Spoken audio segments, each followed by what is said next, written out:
Okay. It says live on my end. Hold on a second. It's saying that there's a problem on X. So, It says you're live to me. If that okay. makes it. Yeah. Um, all right. All right, Top Fan Rivalry family. Sorry, there was a little confusion there, but and DWD, Dirty Water Dispatch family. I am so sorry. There's a little confusion as we started, but hey, we got a guest tonight, and we're gonna have some fun. We've already started with a little bit of laughter, little bit of trying to figure out if something actually happened or didn't happen. But We're not saying that on that's off the record. That doesn't matter, right? I'm not bringing it up. Let's not bring As that Manny's up. getting like 4 text messages. What are you talking about? Yeah, we did. No, I mean, yeah. Manny, just don't answer them on air, man. We got people. I know. I can't. I'm not allowed to anyway. So What? No, We'll do this. You're not by me, afterwards. much less the other person. So. We'll do this afterwards. All right, Leslie, why don't you go ahead and introduce our guests so that we got plenty of time tonight. There's no need for banner tonight. Everybody knows who we are and they like us or don't like us or whatever. I mean, we'll figure it out. No one needs to see me at all. In fact, if I was just not exactly. So anybody in New England, as a New England fan, like we all are, sorry, Bill, but the rest of us are New England. America's team. Please quit talking. Knows our special guest tonight, Manny Del Carmen, 2007 World Series champion, all-star pitcher. I don't think anybody wasn't a fan.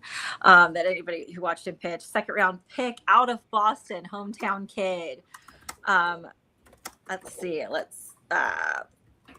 First draftee out of Boston public schools in 34 years. So there's that. Goes on, started with the Sea Dogs and then went on to win us a World Series in 2007, which huge fan of. Also has the Boston Athletic Academy, which you co-founded or founder of? Co-founded. So yeah.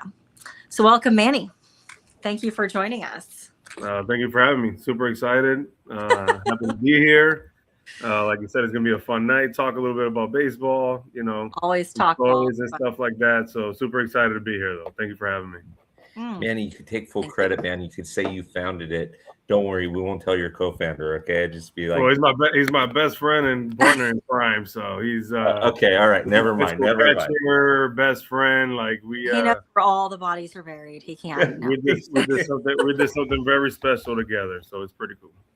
There you go. There you go. Awesome.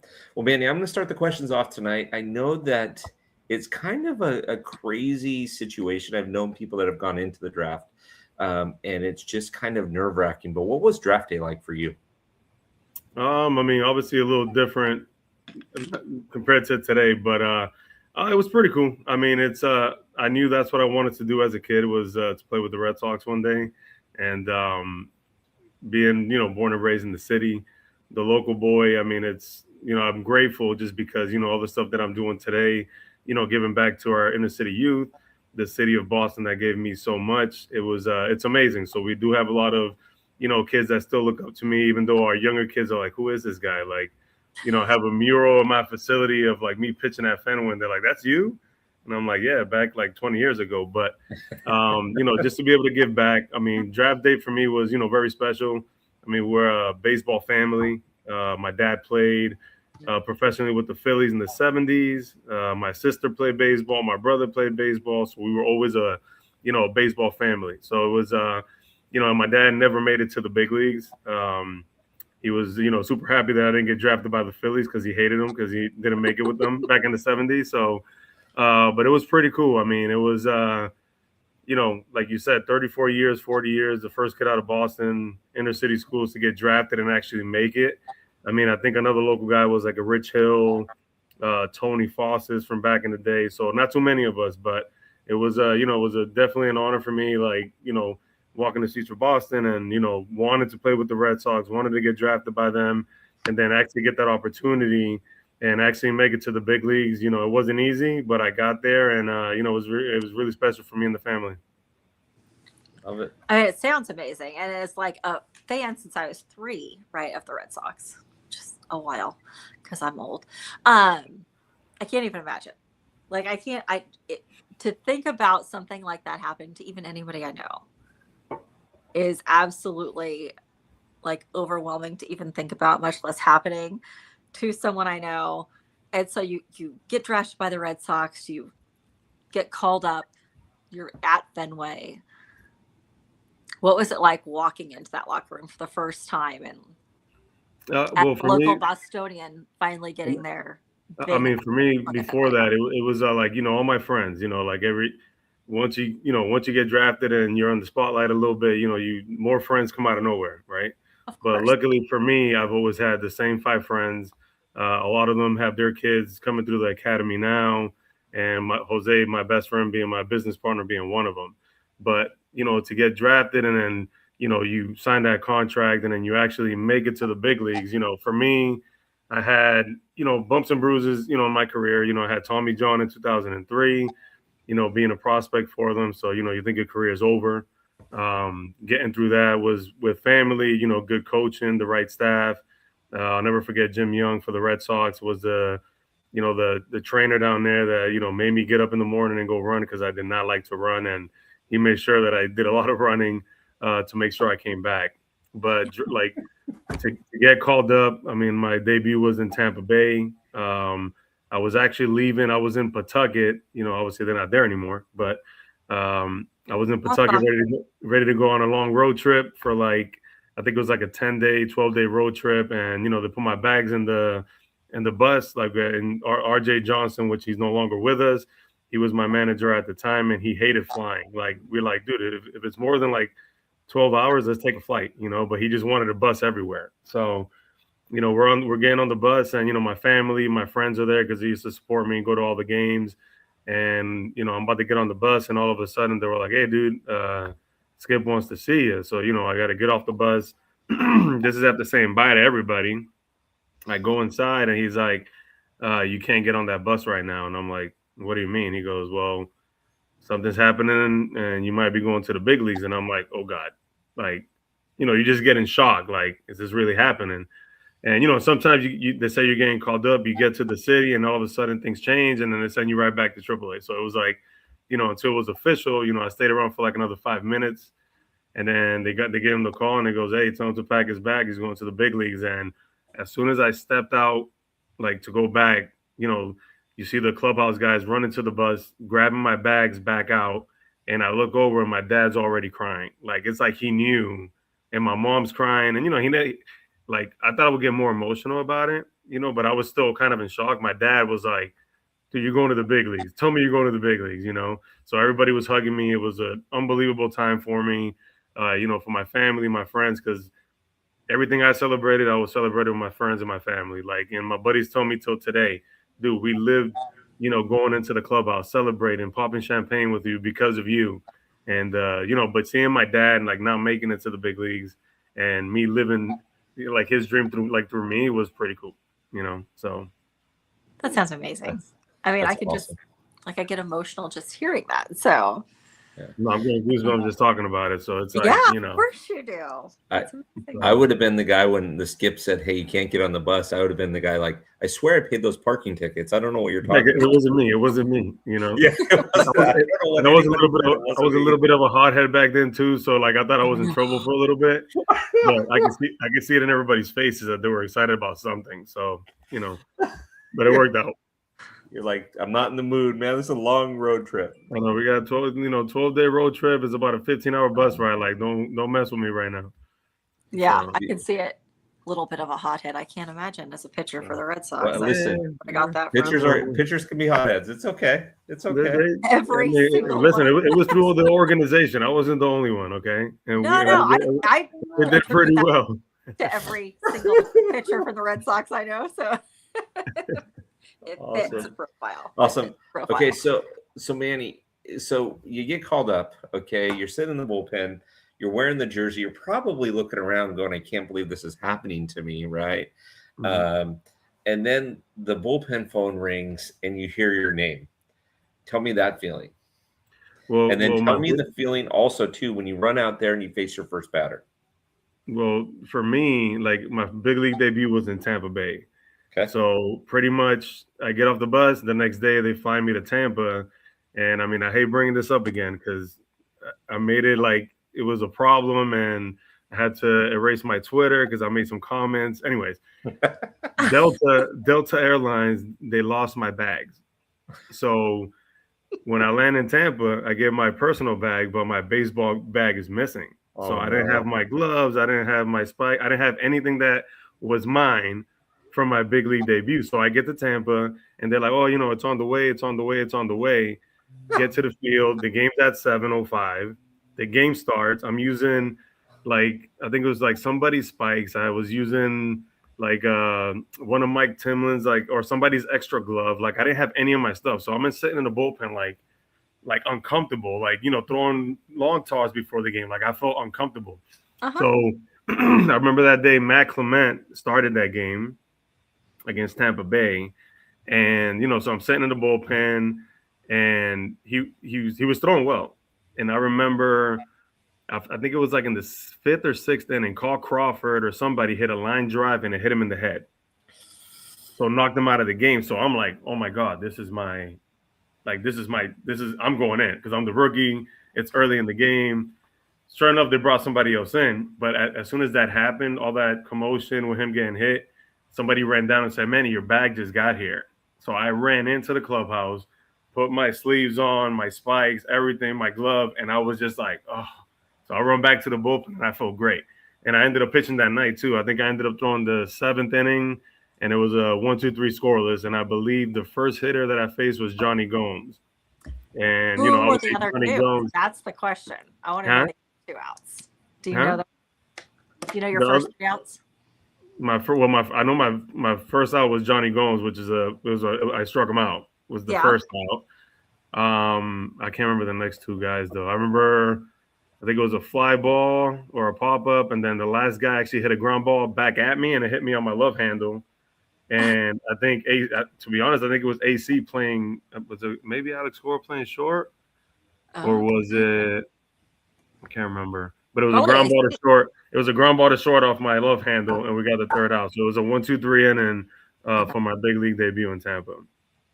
Nice. I was going to say that, you know, wearing someone else's glove isn't like the worst thing that's ever happened in Red Sox history because I think it was game 5 of the ALCS in 2004 when Fulke lost his glove somewhere and had to wear someone else's glove to pitch us that ended up getting us game 6. So it could be. Yeah, I mean, I think glove is one thing, but I mean, I didn't have anything like you had my nothing. sliders, my sock, like anything. Nothing. Like I didn't have my I didn't feel like me, but you know, it ended up working out. Body at that point, you had nothing that was yours. No, but funny about that day, I remember because you know back then it was baseball's changed so much. Back then we had so many veteran guys in the bullpen like Mike Timlin, Michael Myers, veteran guys. So I remember in my big league debut, I don't know if it was against Johnny Gomes or not, but I shook off Jason Varitek. Like I shook him off on a pitch. And I threw a 1-2-3 inning, but the next day, I mean, these veteran guys was like, you are a rookie. You just got to the big leagues and you're shaking off the captain, and they gave me so much stuff, like so much crap for like. You don't shake off Tech. I'm sorry. No, I know, but for like weeks. And then I'm like, oh my God. And they're starting to get to me a little bit. So Varitek is like, dude, I never want you to throw a pitch that you really don't feel, that you don't want to throw or you don't feel comfortable throwing. So he backed me up on it. You know what I mean? He was like, lay off the Manny, like, But it's like, I was like, man, I did shake off the captain. But, they teach you that in the minors. If you want to throw something, you shake the catcher off. And, I just happen to be. And I mean, of course, Tech backed you. He's got 4 no-hitters. I mean, he has to trudge. Exactly. And he knows every hitter. He knows everybody. But, like credit to Tech, man. He was definitely part of my development as a rookie coming up. And when I got there, he showed me how to pitch to hitters certain ways, mentality against hitters certain ways. Yeah. And definitely throwing fastballs inside that you rarely see today because you get thrown out and you get warnings and baseball is just different today. So, but baseball it's pretty good. For sure. There's no question about that. So, yeah. Awesome. All you, Leslie. Oh, is it me? I'm sorry. Yeah, I'm enjoying these. I'm enjoying these. Like I'm late. I'm going, where? This is awesome. I like it. Okay. By the way, Manny, just side note, I've been to the Trop one time and they were playing the Yankees. I was visiting some family and that was the weirdest ballpark I've ever been to. Yeah, it's probably my least. Well, maybe Oakland too, but Ooh, Tropicana don't let Field, Dallas hear you say that. it's definitely one of my least favorites. I mean, they had those annoying cowbells. I mean, the bullpen is right by the fans, and I can't. I gave out numerous baseballs. Just hey, I'll give you a ball for that cowbell, and I just stomp on it, and then another kid will come down and just start ringing that little cowbell next to us, and I'm like, I would give out like 30 balls a game just to get rid of those cowbells. It drove me nuts, and and I don't even know if they fixed the stadium yet after that hurricane or what's going on over there, but definitely one of my least favorites. I mean, I will say I heard that because they were in the the spring training for the Yanks, right? Last season. Yeah. I heard that was so much better as a fan experience than the Trop, because the Trop was just. I mean, the thing is, it wasn't it was that old turf. I remember they wouldn't let anybody really run on it because, pitchers had to run a little bit.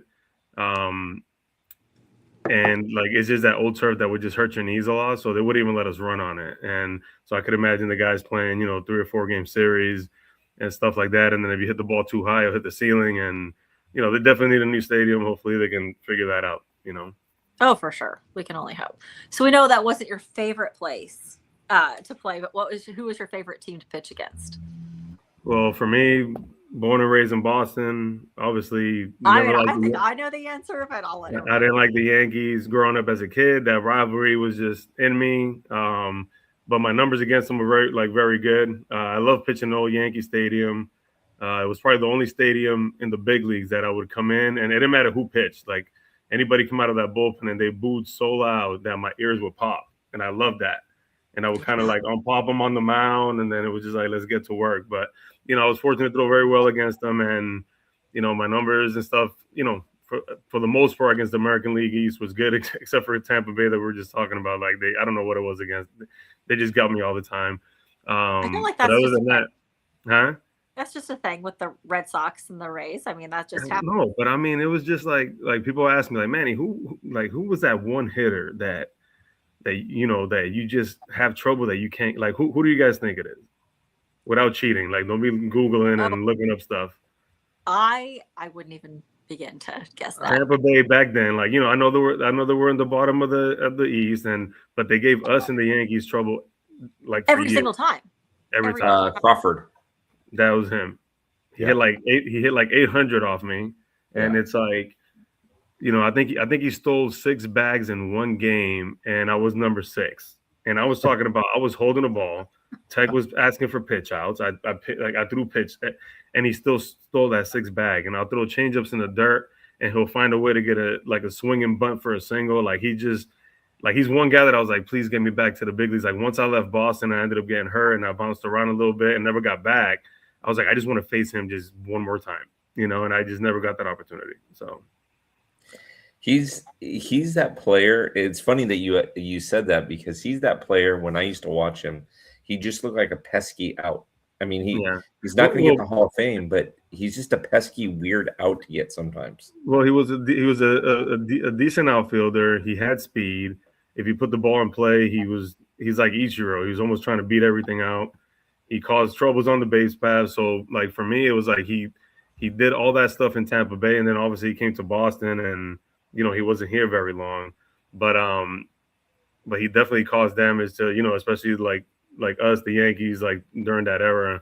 And, and obviously, Tampa Bay is a lot better now. Baltimore was great for a little bit, and they're better now. Now Toronto's good. The Red Sox, like everybody's good there. The AL East is pretty tough. So, yeah, 100%. Always fun to deal with during the season of the roller coaster. Oh yeah. So Manny, you mentioned keep me in first. You mentioned Yankee Stadium, but what was it like facing batters there? I mean, because you played still in the era where you still had Jeter out there, Bernie Williams out there, Posada, which was a tough out to get as well from both sides of the plate. So, what was it like pitching against those guys, and what was it like pitching Yankee Stadium? It was cool. I mean, obviously the history there. Mariano Rivera, like being on the opposing team as a Red Sox. Didn't like the Yankees, and we hated what he could come in and do every night after night. But that Sandman song came on, and I was just like a little kid. I'm like, wow, this is Mariano Rivera. Because I was young. I was young in the big leagues, and it's like, you told me like how did it feel to walk into the club. I was like, I'm saying, I'm walking in seeing Manny Ramirez. These are guys that, 3 or 4 years before I was, playing PlayStation and, trying to hit a homer with Poppy and Manny, and now they're my teammates, and walking in like Kurt Schilling and Josh Beck and all these guys that I grew up watching. But like Jeter was definitely a tough out. Posada, I didn't like him very much when I played. I'm not gonna lie, that I was supposed to hit him a couple times. I was supposed to hit a couple of those guys, and and back then that's when baseball was baseball. You throw in, you hit one guy, we're gonna hit you back, and it was back and forth. Now you can't really do that. But it was definitely exciting. So the rivalry needs to. I just wish it can go back. I'm not saying we got to fight every game, but like bring that life back to baseball a little bit. A little, I mean, you guys had that one obviously in the 04. There was the July 24th fight, which was fantastic. Just another little tidbit about that one I can say off air. I can't say here. Joe Kelly, obviously that one's a good one. I still have my Joe Kelly Fight Club shirt. I wear it religiously because it's so good. It was such an iconic fight. So the only one I can think of was, I think it was Coco Crisp against Jamie Shields against Tampa Bay. Yeah. So, and the thing is that so people need to understand, like, and this was at Fenway. So, we're in the bullpen. Like, that's a long run.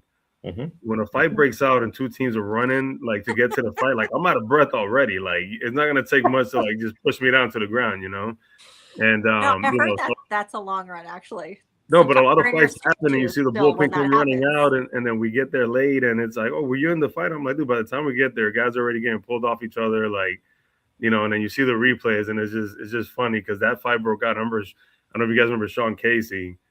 Like, he's going around. He was with us that year. He's going around in circles, just trying to get to like everybody. And he's like, I didn't do nothing. I'm like, dude, you ran like 6 different guys and trying to hit everybody. Because they got to break down the replay and see who did what for suspensions and all that stuff. But I mean, but again, by the time we get there, I'm exhausted. It's like somebody could just push me to the ground, and I can't even throw a punch in. So. Yeah, I heard it's a fairly long run. I know from Fenway because I've heard some stories about the July 24th fight. But a lot of times you guys are still in the clubhouse in your street shoes running out if it's towards the beginning of the game to join said fight. So yeah.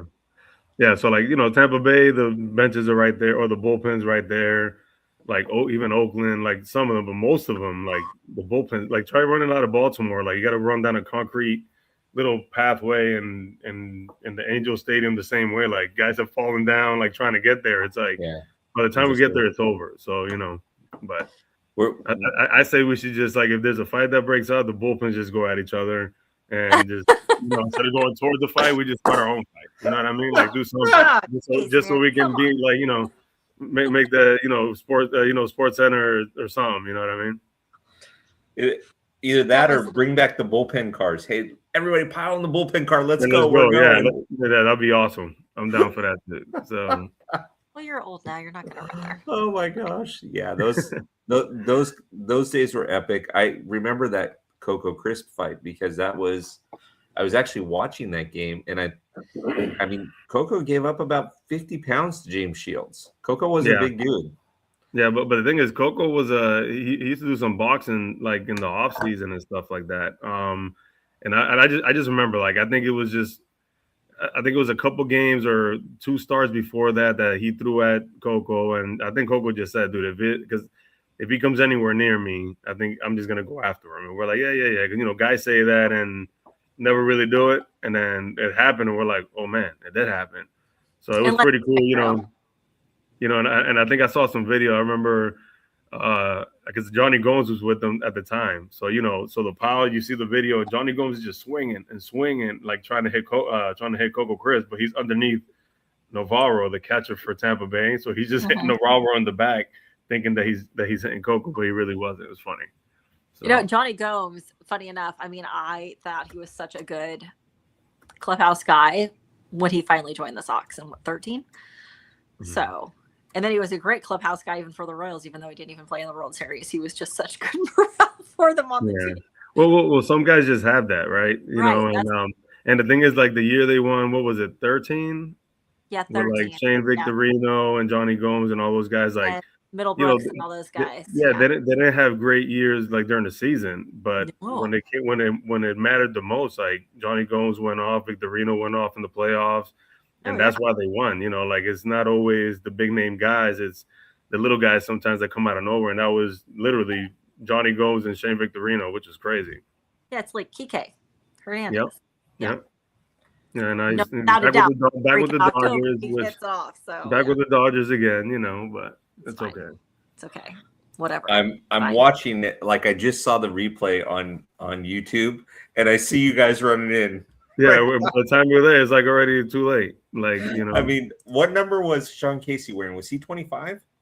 Casey, you just see him like it's like you can see him. Like I remember they showed video like when they were looking at it, and like there was just dots of him kind of going around trying to get to guys. He might have been 20. No, I think 25 was it Mike Lowell? Yeah, I don't know terribly, which I should. He's just trying to go around. Dustin Pedroia is playing peacemaker here. At least trying to. You get a mixture. That's why those videos are so classic. You get the guys like with the hands out, like, come on, guys, let's fix it. Then you got a guy hugging a guy. Then you got guys that just want to get to one guy, and guys that just kind of playing like the shield, you know. But you know, and then another one was I remember with the Yankees, it was like Jabba Chamberlain against Euclid all the time. Like, and the funny thing is, like, you know, when we go to these these different clubhouses and we go to the gym and we work out during the series, you know, I used to see Jabba Chamberlain in the weight room, and we just got to ask him, like, guy, like, why do you keep throwing that Euclid? You know, he's like, dude, I promise you, I don't do it on purpose. It's just for some reason I just hit him, and I'm like, but you hit him every time. You know what I mean? So it's like, you know, so it's like it just happens, you know. And then they just that one day he charged him out and we got into a fight again. But I miss those days. Those days you really don't see that. But it's a little exhilarating when you do see it now, right? Well, the thing is, I think it's just missing the part of, like, you know, how, let's say I hit you today, and then like you don't forget, and the next time we face each other later, you hit one of our guys, and you're like, you give me a wink, like, hey, I didn't forget about. You don't see that anymore. It's like, and then, but Yankees Red Sox, it was like we didn't know what was going to happen at any given time because it was just that rivalry. Like, you know, if I feel like you came inside and almost hit my guy, I'm coming right back after you. You know, and you don't see that anymore. Now it's way different. Now if you throw inside, the umpire is a warning, and then if you come inside again, they can throw you out. So, which is just crazy. Honestly, it was so much fun to watch. I was can't imagine being there, but it was a lot of fun to watch. Let me tell you. I was telling Leslie, Nanny, one time that I just literally watched the video. I don't know why it came up, but I was watching some YouTube stuff, and the video about Pedro after who was it that Kevin Millar got hit, and Pedro was like, "Who do you want?" Yeah. He ended up hitting when Zimmer charged him. Yeah. No. This was at Yankee Stadium when he hit Jeter. Oh yeah. Oh well, I saw they showed that on the I think on the Netflix special, right? Yeah. I think they talked about that. Yeah. And the thing is, like, believe me, I'm a Red Sox fan like since I was a kid, and I wasn't part of the 04 team. I was part of 07, but watching the 04 in essence like Netflix special, like I learned a lot, like some new stuff that I didn't know about. That I was like, wow. I was like, damn, this is crazy, you know. But it's pretty cool. So, yeah. It was like, fun. That was fun to watch. How deep the whole Nomar thing was with Millar and him making that comment, and then, you know, Jeter running into the stands and coming out with like a bloody lip and a bloody eye, and then show Nomar on the bench because he said he didn't want to play that day, and it's like, you know, all this stuff, and then, you know, as a kid, I love Nomar watching him play, you know, like with the batting gloves, and, you know, he was really good. And when we saw him go, I was like, man, this is not good, you know. But then, you know, things changed, and, you know, a couple championships and stuff did happen, so it was pretty good. Now, I have to know this because as a fan, and you were a fan as well at the time, and weren't playing for the Red Sox, did you literally just want to die when you heard that news that we traded Nomar Garciaparra? I mean, did you want I think it's everybody at that moment? At that time, it's like, I'm like, who are they going to bring in? Like, that's exactly the thing. Like, who's going to replace? Like now, there's so many young guys that they make play. You know, they make them play like different positions and stuff. And you could put somebody out there. But in that era, it was like shortstop was like one of your guys, like your money guys, you know. And I really was. I remember, saying to my brother at the time, like, "What? It's What are they what, doing over like there? what are Like, what you're are we this doing? close Like, to doing something." yeah. And I mean, and at the end, obviously, I mean, he got traded, and who was it? Renteria came in. Renteria, yep. Renteria came in, and then Oh no, no, not Cabrera. Cabrera came in. Cabrera. Yeah, Because Orlando Renteria's Cabrera came bulky in. faced at the last out of I still talk to him a little bit. I'll see him in golf tournaments. And the thing is, I asked him. It was funny because he goes, because when we do events, when we go out and stuff like that, like they tell us, hey, bring your ring, bring your 04 ring, bring your 07. And Orlando Cabrera will never wear his because he felt like he wasn't there all year, and he was there toward the end, and he got one, so he never really wears it, which is weird. But I mean, you got it. I mean, I get it, but if you're with a team and you help them win, like it doesn't matter if you were there for a week or 6 months, Yeah, I mean, 07 was a good win. I mean, obviously 04's my favorite because I waited my whole freaking life for it. But you and a lot of people. But you're special because you grew up there, and so obviously. Yeah. Well, the thing is, what I tell people is, with the 04 team, like it was bound to happen, right? Like that curse was bound to get, we were going to do it. In 03. Yeah, we were going to do it. It was heartbreaking in 03. We were going to do it, and then, obviously Boone hits a homer off for Wiggy that we all missed. 04 happens, and it was just like, dude, this is supposed to happen, right? So I'm sitting there in the Arizona Fall League in 04, and I'm like, they're about to do this, and I'm like, that's the ring that I want, I'm like, but then I was fortunate enough to be part of 07. But I told people, I'm like, our 07 team, I mean, it was literally like we didn't have Millar, like like some of those cowboy up guys from 04, but we had like Mike Lowell, we had Pedroia, we had Jacoby Ellsbury, David, Manny, Euclid, Veritek, John Lester. Like our bullpen was palpable. And myself, Okajin, like we had. Wasn't Lack there too? Was he there in 07? Lackey was. Or was he not there yet? No, he was in 07 because he came later. So I got a story about Lackey too, but can you tell it on there? Yeah, I'll say it on here because it's baseball, and and I admire the guy, and I still do, but I would put, and the thing is that our 07 team, I'm not gonna, because how many games did they win in 13? It was like, wasn't it that they won like 100 and something, like 118? They did 105. And so 13 was, what was their, like they're saying in 13?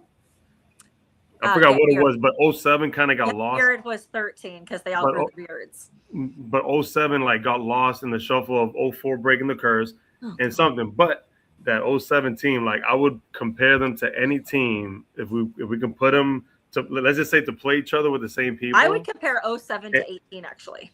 And I'm saying like it's just 04 was, well, the thing is we had Mike Timlin, we didn't have Embry. You didn't have Embry, but you had Timlin, yeah.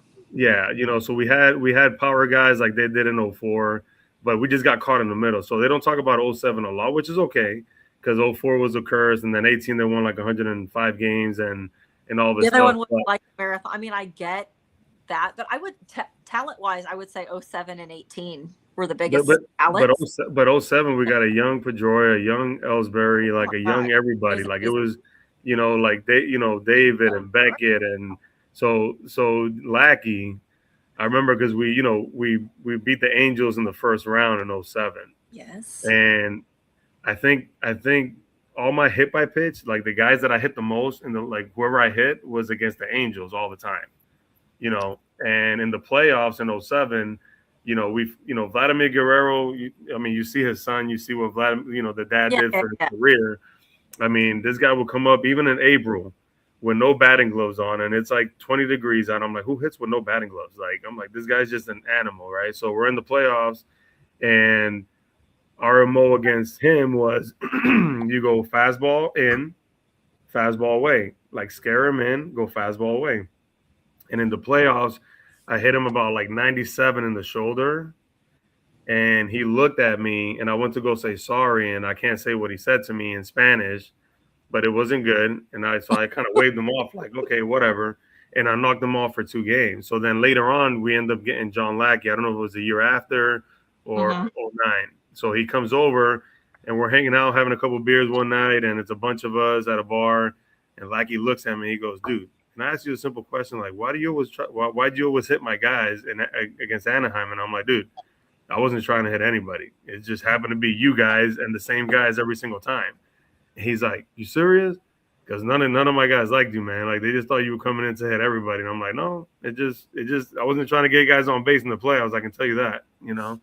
So, but another thing about Lackey, he was one of the few pitchers that I can see as a starter that never wanted to come out of a game. Yeah. Whether he was giving them, we've all seen that.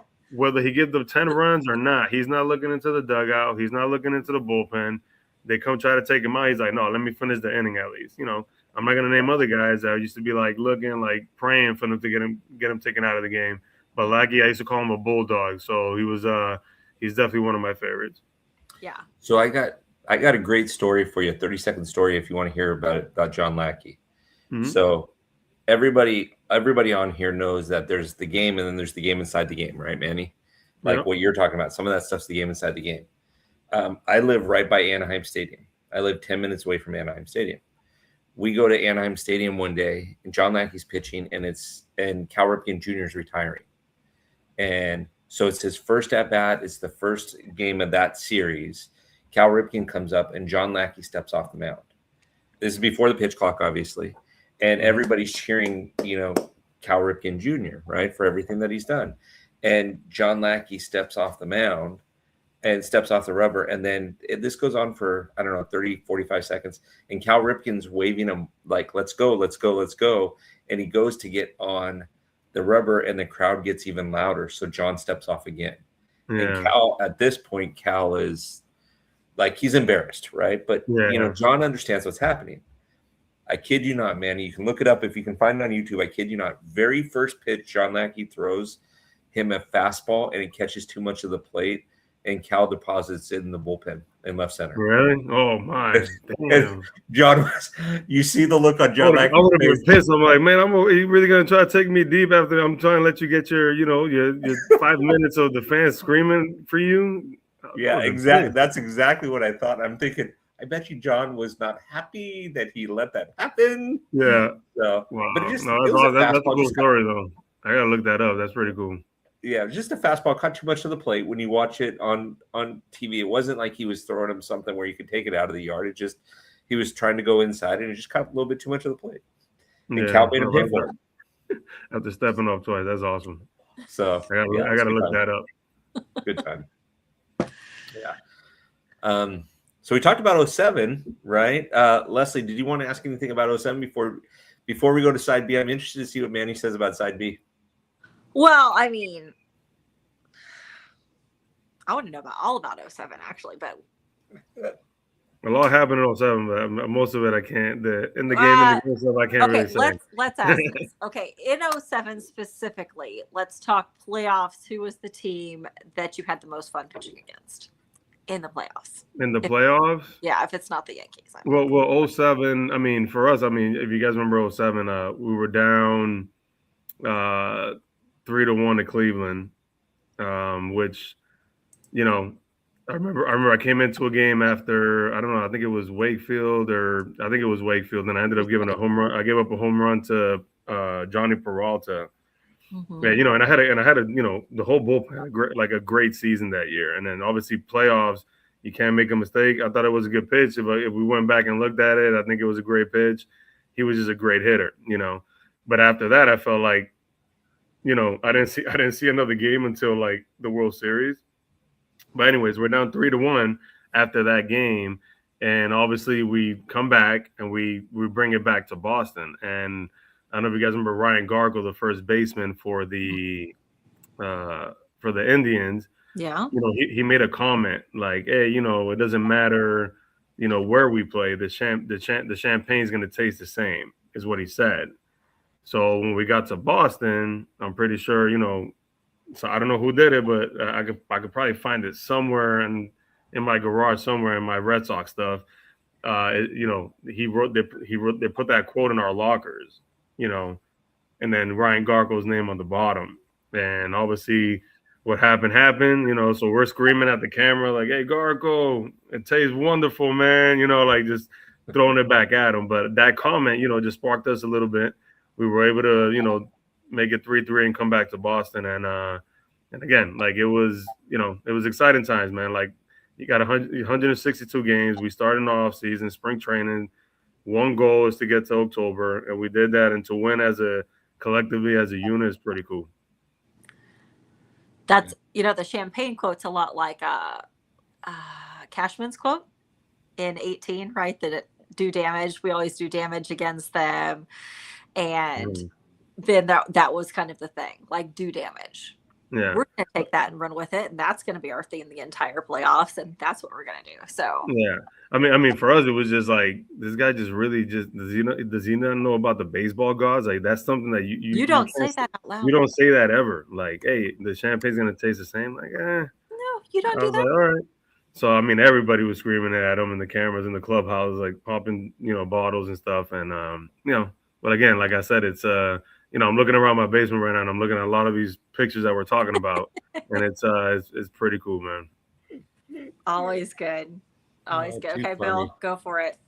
No, too funny. No, Manny, I love these stories because it's stuff that we don't get to see. And I get so frustrated when I talk to different fans in baseball because they don't realize that you guys are human. You guys have, your wives call you when you're on the road. Hey, Johnny broke his tooth. He's got to go to the dentist, or he's got 103 fever or whatever, right? Mm-hmm. And then you have your internal struggles. It just drives me crazy when people don't. They expect you guys to be perfect all the time. And it's not going to happen all the time, right? Yeah, it's a grind. Like I said, season, obviously you played as deep as you can into October. You take a month and a half off maybe. And then for me, I remember going to spring training and I didn't want to, we had all this testing stuff in spring training that I was terrified not to come in in shape, and if I was out of shape a little bit, they'll put me in fat camp. And it's like waking up at 6, go run extra poles. And I hated it. So, I definitely started a little bit early. And then, being up from the Northeast, it's, we don't get to be outside. We don't get to run. Mm-hmm. And when you do go to Florida in shape, it's, you got to get used to the breathing because it's so hot out there and you've been inside all winter, and but as far as that, it's leaving obviously the wife and the kids behind like most guys do, it's a grind. I remember having my son, I was in Baltimore and for some reason we had a day game on a Sunday the next day and I couldn't sleep. And I'm talking about it's 5 o'clock in the morning. I'm like, dude, we got a 1 o'clock game. Go to bed. And I knew my wife was about 9 months pregnant. And sure enough, as soon as I finally almost fell asleep, she called me and said my water broke. So now I had to call our travel secretary, my wife's water just broke, and they got me in the next flight out, and I was able to make it. But it's just stuff like that people don't understand. It's they just see us on the mound, and we give up a run or a hit, and it sucks. It's a grind. But at the same time, you got 9 other guys behind you. Or 8 other guys behind you as a pitcher, and if everybody, because it's an individual sport, believe it or not, but if you collectively still pull for each other, that's what changes teams. It's you're batting 500 and I'm batting 230, but how can I get that 230 guy to give me those 3 big hits when they're needed in October or anything or later in the season to get us there? You know what I mean? So if you pull your own way, which is a saying all the time, teams tend to win a little bit, but it's really pulling for each other, and because we don't know who's going through what, family problems, kids sick, anything, and you got to kind of put that away. And they tell us once you get to the clubhouse, try to leave your problems outside the door, but at the same time, that's hard to do, depending on what kind of problem it is. And and we're human. We try our best, and we try to perform for the fans and try to do the best we can. And sometimes, fans are a little hard-headed at times. I don't think I necessarily got booed at Fenway, but I remember I came in one day and I threw 11 balls in a row, right? I just didn't have it that day, 11 balls in a row. So, I could hear the fans kind of oh, what's going on? I threw a strike. Everybody stood up in the stadium and clapped. And I'm like, that's worse than booing. You know, so I threw a strike, and then I threw the next pitch, and I walked the bases loaded, and then I think Tito came and took me out. You know what I mean? I was like, oh my god, I just didn't have it that day. But it's not easy. It's definitely not easy. It's a grind. But again, it's that they do such a great job in the minors of preparing us for this stuff that, you know, when you get to Boston, like, you know, adversity is not only on the field, is everywhere. So Bill's being really quiet, but he's actually seen me lose my freaking mind at Walker Buehler last year. Because Walker, Sure. I think, in fact, threw at least 8 or 9 balls, and I was losing my mind because I'm like, it's freaking Angels. Anaheim Stadium, Manny. I'm looking. And like Alex Cora gets ejected, and I am just like losing my ever loving mind. And Bill's sitting next to me going, I really need you to calm down. I'm like, oh yeah, no, I'm a Boston fan. But the thing is, I mean, that's like going into some of the umpires, right? So the thing is, like as a pitcher, you throw a pitch, and I'm like, I know that's a strike, you know. Yeah. But as soon as you show emotion or something that the umpire doesn't like, then already you're already in. He's not going to help you. No. You know what I mean? So, you know, so all the stuff like how it is now that hitters can challenge a call or a catcher can challenge a pitch. Like it's crazy to me. Like the pitch clock to me is the worst thing to happen to baseball. No, it's just because it, like, to me, I couldn't even have like a wrapper when I'm warming up, like on the ground. Like I had to move it. Like, so seeing a timer going down in my vision, like I wouldn't be able to, it would be a problem for me. So, I mean, I do get that it's, it moves the game along, but yeah, the way where the game's going, like, you know, spin rate and RP, all that stuff. Like I get it, but like I just want baseball to be baseball. Like you want to go in and pound the guy inside, and if you hit him, you hit him. Like, you know, who cares? But it's not like that anymore. It's like, you know, I mean, the taking out the catcher, I get, making the bases like the size of I don't know how to say it. Like they're humongous now, the bases. But I think for safety they're good. But analytics, I mean, if you can combine analytics with how baseball was back in the day, like that's what they need to do. Not just keep making it about analytics and stuff like that. So I don't know. That's just me. Manny, you are 2,000% right. I was at a high school baseball game 3 years ago with one guy that was going to go into the draft. He was a pitcher. He was going to go into the draft, but he was probably going to decline it and go. And he ended up going to Tennessee, and then he's out of Arizona State now. But his buddy, who, like, we did a Before the Bigs episode where I interviewed both of these guys at one point. His buddy went 1 for 4 that night and was hitting like 312 in high school. And when he sees me, he says, "Hey, Bill, did you see that hit?" He hit the ball off the wall, the 1 for 4. It was off the wall. It's like, "Did you see that? My launch angle on that?" And I looked at him and I'm like, "You're batting 312 in high school baseball. Nobody cares about your launch angle. Get it up to 600 so people pay attention. Who cares about your launch angle? It doesn't matter." Yeah, but at the same time, you know, like Leslie said, like I go down to, you know, fantasy camp for 3 weeks, and then some of the minor league guys show up, some of the big leaguers show up toward the end of it, you know, and it's pretty cool. They let us let all the people hit in the cages while the minor league guys are doing their work and all that stuff. If you went in there and you see the hit tracks and all this stuff that the guys are hitting, like they swing and they're looking at the screen, that they can care less where the ball goes. And I'm like, what? Like, you want to see the how the ball travels and then look at the screen, but they're so worried about how hard they hit the ball that they don't care where it goes. And that's the thing. And, you know, and having my own facility, like I got parents that are like, "Oh, why don't you bring hit tracks or the rap soda?" And I'm like, because I don't want my kids just worried about how hard they're hitting the ball instead of like making good contact and driving the ball the other way, you know? Yeah. So, I mean, I'm not saying I will never do it, but like right now, like, you know, all my kids that I'm getting ready for high school, they're like, you know, we have a radar gun, but like my son pitches, he plays outfield, and he's like, "Dad, put the gun on me." I was like, "Dude, I don't care how hard you throw. I just want you to throw strikes. Like pound the zone, down at the knees, down and away, throw the ball where you want to throw it. Like I don't care how hard you do it, because the scout's not gonna look at. Yeah, they love that you're throwing 98, but if you can't throw anywhere near the zone, then what is that doing? Nothing, you know. So. You know, so for me, analytics combined a little bit with how baseball was back in the day, I think can go a long way for the future, for the future of baseball, you know. 100%. That actually drove me crazy last year when I was down at camp and I was watching them hit, and they're like all concerned about that. I'm like, who cares about? I need you to hit it over here or over here. Yeah. Like, you need to be more concerned about that. It's like literally mid swing. It's like they hit and they're already like looking at the screen. It's like it's annoying, but And But I that's what say the this, Preach. thing is, but that's what they're teaching them. Like, you know what I mean? yeah, Like the whole thing with the catcher bringing the glove down and then back up. Like, I don't like that either because I'm like, dude, it's hard enough to throw strikes. I'm like, Veritek was a great target for me, sticking his big glove out, and then yeah, imagine seeing this and then put his glove away and then bring it back up, and I'm like, I lose my target. You know what I mean? for So for sure. I mean, Yeah. yeah, I do like them calling the pitches with like a little headpiece thing, like instead of so guys can't pick up signs and all that stuff. I like that, but other than that, like just let baseball be back to baseball. yeah. Yeah. Let I baseball. always say that Jim Rice and I will agree on this forever until the end of time because you hear him talk on Nesson like, quit trying to hit home runs and just get on base.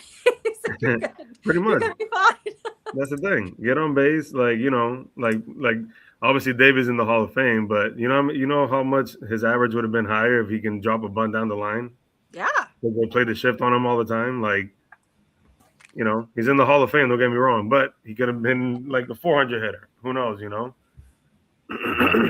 Can you imagine, like you say, let baseball go back to being baseball? Can you imagine some of these old school guys that we grew up watching, right? Because we're all roughly in the same age category.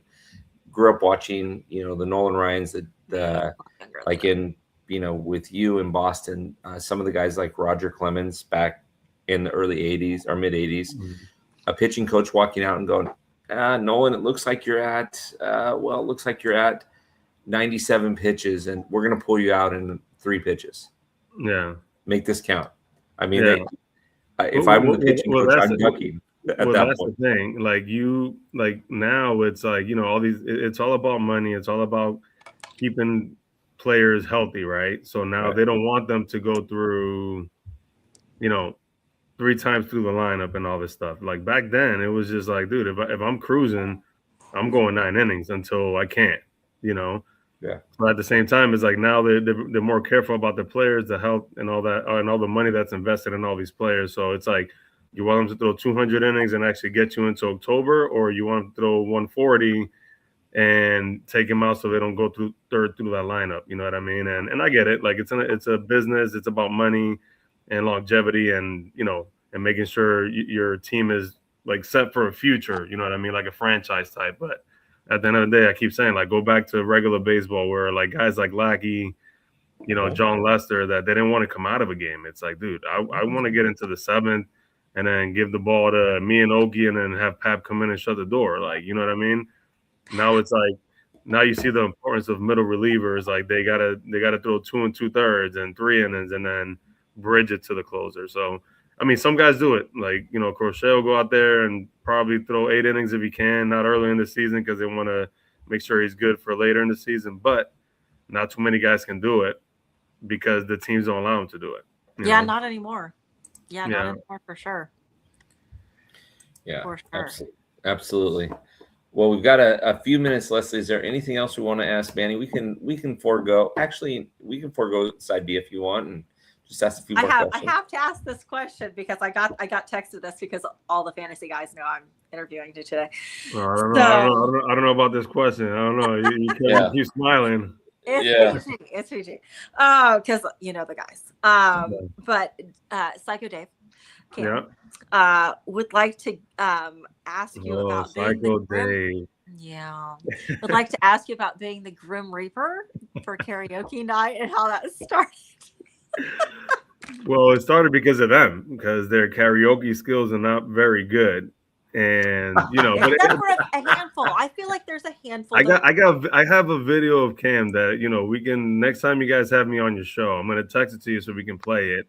Of him practicing. Listen, of him practicing on a corner the song that he wants to sing, and he's like dancing to himself. I got that on video somewhere, but. So it started because, obviously all the guys that go to fantasy camp, obviously I'm one of the younger guys. So, you got Trot Nixon, you got Brian Dahlback, you got Bill Miller. Like you have like a lot of these 04 guys, Keith Folk. So I'm the rookie. Lenny DiNardo. Yeah. So all these guys. So I remember one night, like my second year of doing fantasy camp, like Dauber and Trot Nixon would look at me and like somebody was singing and they were awful. And they look at me and they go, Manny, get him off the stage. Like, just go take the mic from them. So I went up nicely and I took the microphone away. And then the following year, I thought it'd be funny to bring like a pirate hook, and then I would try to hook him to get him off the stage. And then last year I did a Grim Reaper suit, and then this year I actually had a mask with the Reaper suit, which was pretty cool. So I was easier this year because we weren't getting a lot of people because they were terrified of the Reaper. Yeah. So I let them sing a little bit. Some people I wanted to take them off. You didn't yank Cam off this year. So well, that's what I'm saying. It's because I think he was gonna kill me, like follow me to my room and kill me if I didn't let him finish the song at least one of these years. So I'll be coming after you, Cam, just for bringing that up. Pony Club be the one that didn't get it. I love that. Like who's that? He got up there and was singing that song. I'm like, what is wrong with this guy? But he's actually listen. This guy right here, Bill. This guy right here, like he loves the game. Like he's hard-nosed player. I mean, I've never had the chance to have him had him on my team. I had chances to take him, but he's just crazy. Like he flips at the umpires. He throws his helmet. He throws his bat. Like Psycho, just like Psycho. You know what I mean? Like Lions is called Psycho. Like Psycho Steve Lions, just in a different form. Yes, and but he plays hard. He cares about the game, and I respect him for that. But when it comes to his karaoke skills, it ain't gonna happen. I'll yank him off the stage every year. So I have the video of Cam singing Pink Pony Club and Embry behind him doing this like crazy dance, and I was like, Embry, if there's anything else besides the thing is if he picks a song that might get guys like, okay, like even if it's bad, they'll look at me and they'll be like, just let him go. But if it's bad, then they give me that look and they give me the get him out of there. I gotta go get him. Get him out of here. I gotta go get him. Yeah, the hook, right? Yeah. Oh, but I got like I'm talking about I got a full suit, a mask. People didn't even know it was me. Dressed up. People didn't even know it was me this year with the mask that I had on this year. It was pretty cool. Who did the scream mask in the hotel? Was that 07 or was that 04? Somebody did a scream mask to scare some of their teammates when they came into their hotel. I don't think it might have been 04. It wasn't us. Okay. No, I didn't think it was 04. I'll find the video. I'll send it to both of you. I'll find the video. It's and I can't remember I can't remember who it was, but when they opened the door, they opened their closet door and the whole Scream character was there and they freaked. And really, I've been actually watching the Scream movies started last week, just went back and just started watching old movies, and I think I'm on Scream 4 right now. So there you go. Step in the right direction. Yeah. Step in the right direction. So, well, Leslie, do you have anything else that you want to wrap up with? I know we got to wrap up in a few seconds. Manny, I want to keep you on so we can ask you a few more questions offline. But Les, do you have anything else? I need him to plug. Absolutely. Yes, please do. He's the hometown kid that made it big and then goes back and starts the foundation. I need you to tell us about your foundation. Well, it started with, like I said, me and my best friend, Jose.